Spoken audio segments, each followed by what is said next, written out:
The Apollo University, University of Leicester, 35 lakhs fees for 3-year BTech CSE UK.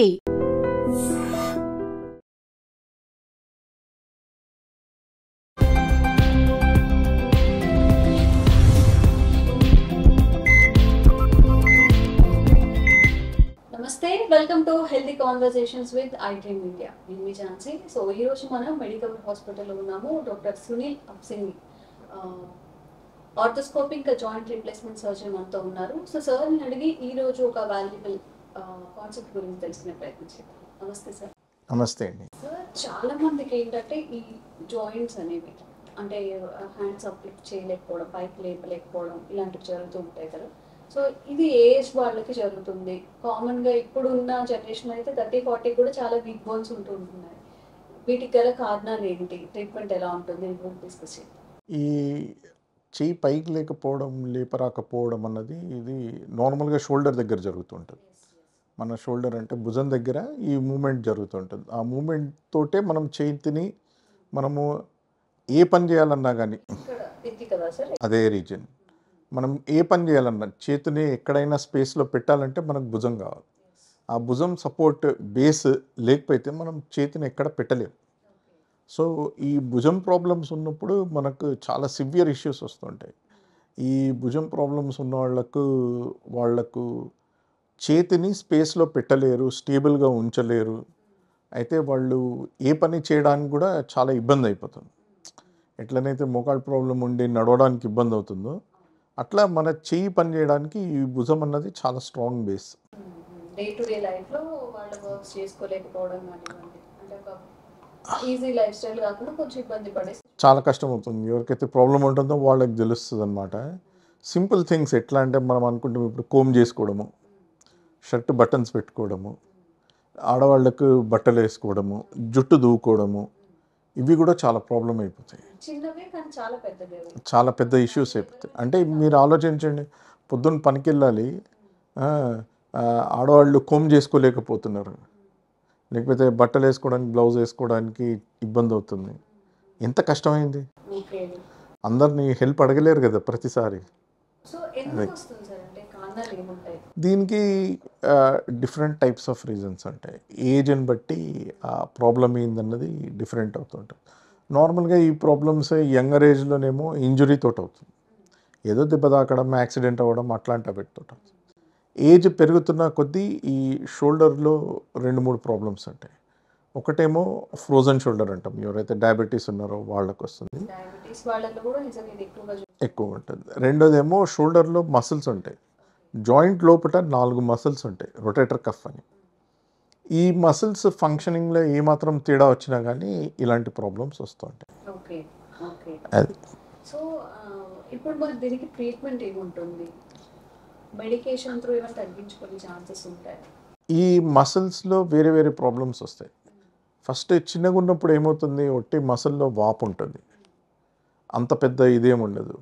లోపల మనం MRI scan చేసి చూసినా కానీ మసిల్లో వాపు ఉంటుంది. వాళ్లకు కొంచెం ఓపిక పెట్టి ఫిజియోథెరపీ ఇది చేస్తే తగ్గే ఛాన్స్ ఉంటుంది. అది ప్రోగ్రెస్ అవుతున్న కొద్ది ఏమవుతుంది, కొంతమందికి మసిల్లో టేర్ వస్తుంది. అంటే మసిల్ ఏదైతే ఉంటుందో లోపల రొటేటర్ కఫ్ మసిల్స్ అంటాం వీటిని, ఈ మసిల్లో టేర్ వస్తుంది. అది వచ్చినప్పుడు చేయి పైకి ఎత్తరాదు. వాళ్ళు వేరే చేయి పట్టుకొని పైకి ఎత్తుతారు, కానీ ఆ చేతిని వాళ్ళు పైకి ఎత్తలేకపోతారు. సో ఈ రొటేటర్ కఫ్ మసిల్స్ ప్రాబ్లం ఉన్నప్పుడు సివియర్ పెయిన్, నైట్ పెయిన్, దాని తర్వాత చేయి పైకి ఎత్తరాకపోవడము, నేను చెప్పినట్టు చిన్న చిన్న థింగ్స్ అంటే దూకోవడం కానీ, షర్ట్ బటన్స్ పెట్టుకోవడం కానీ, లేకపోతే బాత్రూంలో వెళ్ళినప్పుడు ఇబ్బందులు, ఇవన్నీ ప్రాబ్లమ్స్ అయి కూర్చుంటాయి. సో ఈ మసిల్ ప్రాబ్లం ఉన్న వాళ్ళకు ట్రీట్మెంట్ వేరే ఉంటుంది. ఎవరికైతే మసిల్ టేర్ అయిందో వాళ్ళకి ట్రీట్మెంట్ వేరే. టేర్ కాకుండా జస్ట్ వాపు ఉందనుకోండి, వాళ్లకు ఆ మసిల్ ఏమవుతుంది, 2 బోన్స్ మధ్యలో ఇరుక్కపోతుంటుంది, ఇరుక్కపోయి వాపు వస్తుంటుంది. వాళ్ళకి ఏంటంటే జస్ట్ ఫిజియోథెరపీ, పెయిన్ కిల్లర్స్, అవసరమైతే షోల్డర్లో స్టీరాయిడ్ ఇంజెక్షన్, వీటితో తగ్గుతుంది. ఓకే ఓకే సార్, ప్రతి పెయిన్కి అంటే ప్రతి ఒక్కరికి కూడా సర్జరీ అనేది అవసరం అవుతుందా, అవసరం ఉంటుందా? అందరికీ ఏం అవసరం ఉండదు, చాలామందికి అవసరం ఉండదు. అసలు చాలామందికి వితౌట్ సర్జరీ చాలా ఆప్షన్స్ ఉన్నాయి, అవన్నీ చేయాల్సి వస్తుంది. ఇప్పుడు మసిల్ టేర్ అయిపోయింది అనుకోండి, చెయ్యి పైకి ఎత్తలేకపోతున్నారు అనుకోండి, వాళ్ళ ఏజ్ని బట్టి వాళ్ళ దీన్ని బట్టి చేస్తాం. ఇప్పుడు చిన్న వయసులో ఉన్న వాళ్ళకు సర్జరీ అవసరం పడుతుంది.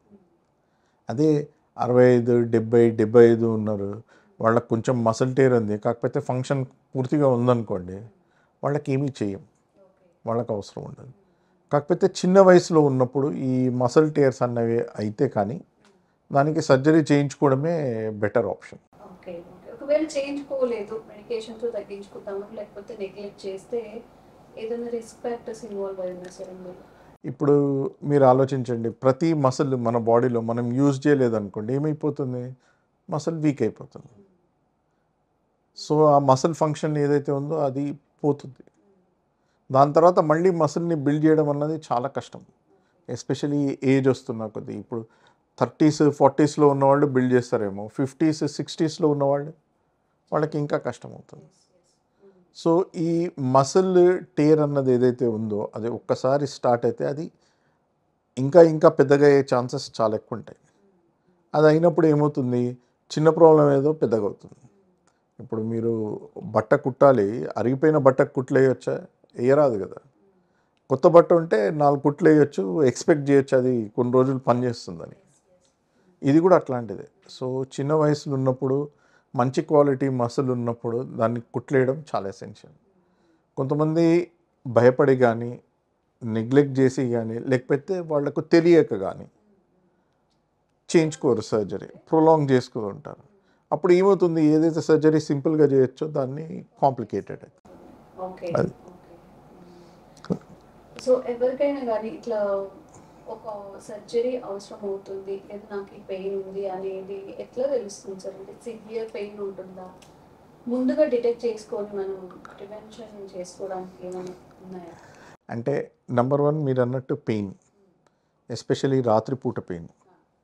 దాని తర్వాత ఏదో ఇన్సిడెంట్ అవ్వడం, అంటే ఒక ఏజ్ వచ్చిన తర్వాత ఏదో కింద పడిపోయి అయ్యే అవసరం లేదు. చిన్న చిన్న ప్రాబ్లమ్స్ లైక్ ఇప్పుడు ఏదో బరువు ఎత్తడానికి పోయి సడన్గా భుజం పట్టేయడం, లేకపోతే ఫంక్షన్ అంటే చేయి పైకి ఎత్తరాకపోవడం, ఇవన్నీ దీనికి సూచనలు అన్నమాట. ఇవన్నీ ఏమున్నా కానీ షోల్డర్లో మసిల్ ప్రాబ్లం ఉండే ఛాన్స్ ఉంటుంది.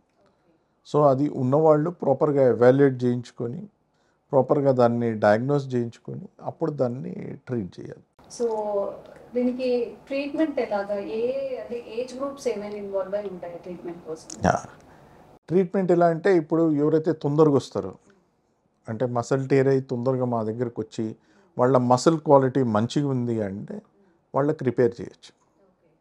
ఈ రిపేర్ 2 విధాలు చేయొచ్చు. ఒకటేమో ఓపెన్ సర్జరీ అంటాం, అంటే కట్ చేసి లోపట ఉన్నది చూసి రిపేర్ చేయొచ్చు.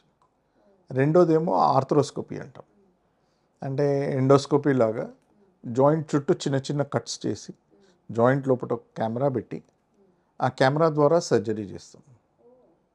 సో అది షోల్డర్ ఆర్థ్రోస్కోపీ అంటాం. రిపేర్ ప్రాసెస్ చాలా స్ట్రైట్ ఫార్వర్డ్, సింపుల్ ఉంటుంది. కాకపోతే రికవర్ కానీ కొంచెం టైం ఉంటుంది. ఇప్పుడు మనము కుట్లు వేసిన తర్వాత అది మానుకోవాలి, మానుకున్న తర్వాత అప్పుడు ఎక్సర్సైజ్ చేయాలి, ఫిజియోథెరపీ చేయాలి, అప్పుడు నార్మల్ అవుతారు.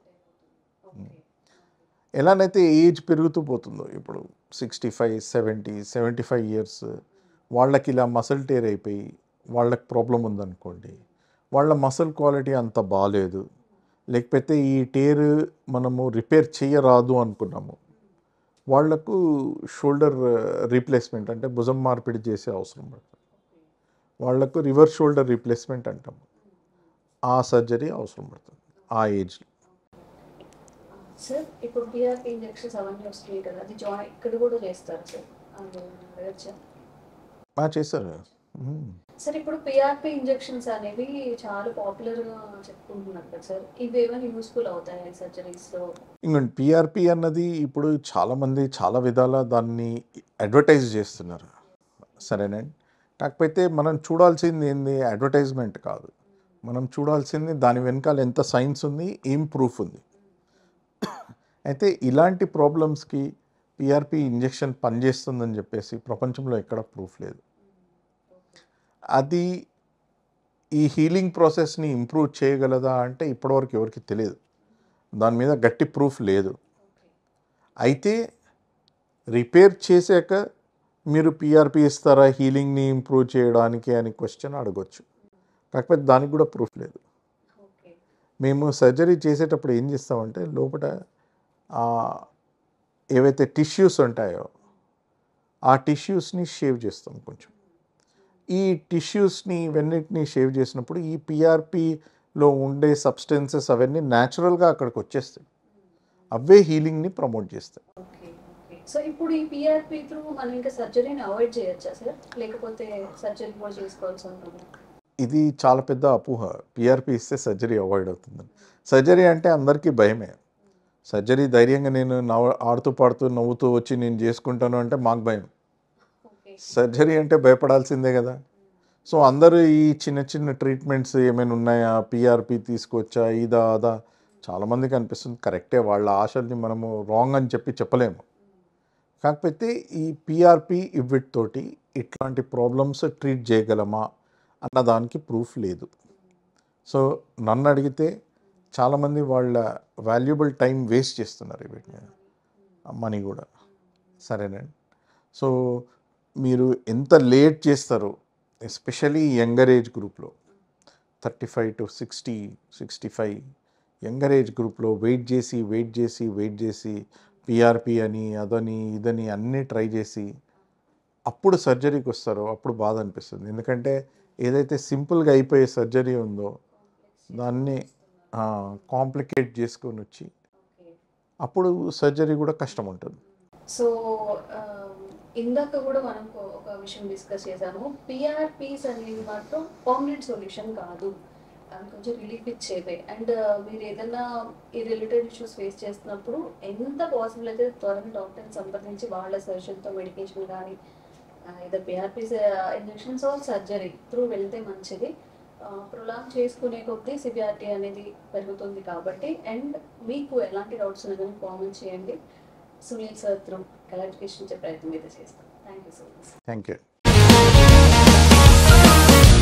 Sir, one life lesson what medicine has taught you. Whatever you can do without expecting. But I really believe మన పాజిటివ్ యాటిట్యూడ్ ఉంటేనే మనం ఏదైనా సాధించగలం. గట్ని మనం కరెక్ట్గా డీల్ చేసినట్లయితే అది మనకి పాజిటివ్ హార్మోన్స్ని రిలీజ్ చేస్తుంది. షుగర్ వచ్చిన వాళ్ళ పరిస్థితి ఏంటి? పొట్ట దగ్గర పెరిగితే దాన్ని ఆండ్రాయిడ్ అంటారు, ఆండ్రాయిడ్ ఫోన్ కదా. అసలు థాట్స్ ఎందుకు వస్తాయి? బ్రెయిన్ డెడ్ అంటే దానికి ప్రపంచం అంతా కూడా కొన్ని నిర్దిష్టమైనటువంటి లక్షణాలు. మానసికంగా ధైర్యంగా ఉంటే క్యాన్సర్ జయించవచ్చు. You are a doctor for a cause sir, అంతే. వాళ్ళకి వచ్చిన ఆదాయం కాకుండా ఫ్రీ సర్వీస్ ఎంతమందికో చేస్తారు.